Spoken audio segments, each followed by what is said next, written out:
मध्य प्रदेश के मुख्यमंत्री मोहन यादव के द्वारा झाबुआ में भाजपा की लोकसभा प्रत्याशी अनीता चौहान की नामांकन रैली सभा में मंच से दिए गए बयान को लेकर कांग्रेस अब आक्रामक हो गई है। आज अलीराजपुर दौरे पर पहुंचे प्रदेश कांग्रेस अध्यक्ष जीतू पटवारी ने प्रेस कॉन्फ्रेंस कर प्रदेश के मुख्यमंत्री मोहन यादव पर जमकर हमला बोला। कहा, प्रदेश का मुख्यमंत्री प्रदेश की जनता से पूछता है फोकट का अनाज किस किस को मिलता है। ये कैसी भाषा है प्रदेश के मुखिया की, जो मंच से प्रदेश के आदिवासी समाज का अपमान कर रहा है।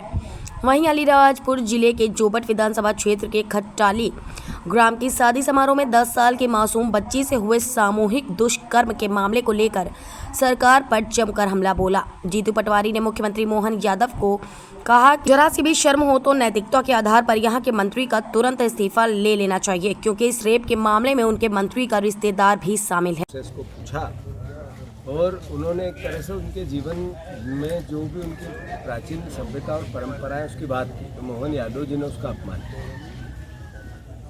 अभी 4 दिन पहले मोहन यादव जी जब झाबुआ में आए, अलीराजपुर में आए संसदीय क्षेत्र में, तो उन्होंने आदिवासियों को कहा कि आपको फोकट का अनाज हम देते हैं, हमारी सरकार देती है। राम राज्य में जो फोकट का मिलता था वो अब हम भी आपको फोकट का देते हैं, यही तो राम राज है, यही बोला था उन्होंने। फोकट का अनाज आदिवासी परिवार भाइयों को नहीं मिलता है, शासन की योजना के अंतर्गत मिलता है। जो सरकार वोट लेती है उसके अंतर्गत। ये बार बार मोहन यादव जी आदिवासियों का अपमान क्यों करते हैं? आप देखो कि मोहन यादव जी ने जैसे ही फोकट के अनाज की बात की, फोकट की तो वो चला रहे हैं। सरकारी टैक्स के पैसे का अनाज आदिवासियों को मिलता है, सरकारी टैक्स के पैसे की वो गाड़ी घोड़े हेलीकॉप्टर सुविधाएं, मंत्रियों के बंगले उनके बंगले, सबके सुख सुविधा, उनकी तनख्वाह, विधायकों की तनख्वाह, ये जैसे वो लेते हैं वैसे ही आदिवासी भाइयों को सरकार की सुविधा मिलती है। तो मेरे ख्याल से मोहन यादव जी को माफ़ी मांगनी चाहिए। आदिवासियों के इस अपमान के लिए उसे आदिवासी समाज कभी क्षमा नहीं करें, उन्हें क्षमा नहीं करें। अब ये तो समझ में आई उनको कि आदिवासियों को हम फोकट में अनाज बांटते हैं तो वोट लेते हैं, पर मध्य प्रदेश में पहला ऐसा राज्य है जहाँ 17 बहनों की रोज असमत लूटी जाती है। अभी आज ही मैं जिस संदर्भ में आया हूँ, आप सर्वविदित है, एक छोटी सी 10 साल की बच्ची जिसको यहाँ के बाहुबली राजनीतिक परिवार के रिश्तेदार के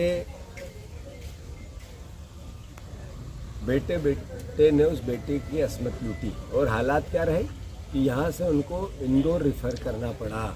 इसका मतलब है कि स्थिति बहुत भयावह है। अब मैंने जैसा कहा, क्या मोहन यादव जी में इतनी सद्बुद्धि नहीं थी कि राजनीतिक प्रभाव का दुरुपयोग हो रहा है? और मैं जब वहाँ मिलने गया तो जो बहनों ने जिस तरीके की वेदना व्यक्त की, वो कहा कि हमारे साथ ऐसा होता ही रहता है और हम आवाज़ भी नहीं उठा पाते हैं, इसलिए कि यहाँ के लोग एक साथ मिलकर हम पे हमला करते हैं। मैसेज क्या है? ये मैसेज है कि आदिवासियों के हितों और अधिकारों पे, आदिवासियों के अत्याचार और अनाचार पे भारतीय जनता पार्टी का संरक्षण है, ये इसका मैसेज है। मोहन यादव जी, अगर आप में थोड़ी सी भी शर्म हो तो आपके मंत्री का इस्तीफा भी लेना चाहिए आपको, और अगर थोड़ी सी भी सभ्यता और सौम्यता आपकी सरकार में हो तो ऐसी घटना, रोज़ 17 बहनों की असमत लूटी जाती है। अभी बड़ी बड़ी बात करके गृह मंत्री देश के गए हैं, रोज़ भाषण दे रहे थे। मैं उनको बताना चाहता हूँ कि एनसीआरबी के 2022 के जो आंकड़े हैं उसमें 3265 मामलों में ऐसे मामले दर्ज किए गए और उससे 2021 में 3673 थे, जो 2000 आंकड़े बढ़ गए 22 में। जब से मोहन यादव जी आए हैं, जब से ये अपराध बढ़ गए। ये एनसीआरबी के आंकड़े हैं, कोई आरोप प्रत्यारोप नहीं है। बलात्कार के मामले में मध्य प्रदेश देश का तीसरा राज्य है, तीसरा राज्य। मोदी जी के अच्छे दिन है, ये चुनाव चल रहे हैं, ये मोदी जी नया भारत बना रहे हैं। ये हालात है कि 3046 महिलाओं के साथ बलात्कार के मामले 2022 में मतलब एक तरह से दर्ज हुए। जैसा मैंने बताया, बलात्कार की घटनाओं को लेकर 20 साल का कार्यकाल महिलाओं की, बच्चियों की दुराचार की घटनाओं में लगातार बढ़ोतरी हो, हर साल बढ़ोतरी हो, और खासकर हमारी आदिवासी बहनों में। तो ये सरकार का असली चेहरा, चाल और चरित्र समझ में आता है। मैं मानता हूँ इस पूरी घटनाक्रम में कि जैसा कि प्रदेश की बच्ची का रेप हुआ है, छोटी बच्ची 10 साल, 2021 में 3,522 घटनाएं ऐसी हुई। देश में नंबर 1 पे है मध्य प्रदेश, देश में नंबर 1 पे है मध्य प्रदेश। शर्म नहीं आती बीजेपी को? शर्म नहीं आती मोहन यादव जी को, जो आदिवासियों को मुफ्त में अनाज देने की बात करते, फोकट में अनाज देने की बात करते, उनके बच्चों की असुरक्षा है। और इस बच्ची के साथ ऐसी घटना हुई क्यों? क्योंकि पिता दूसरी जगह पलायन करके गया।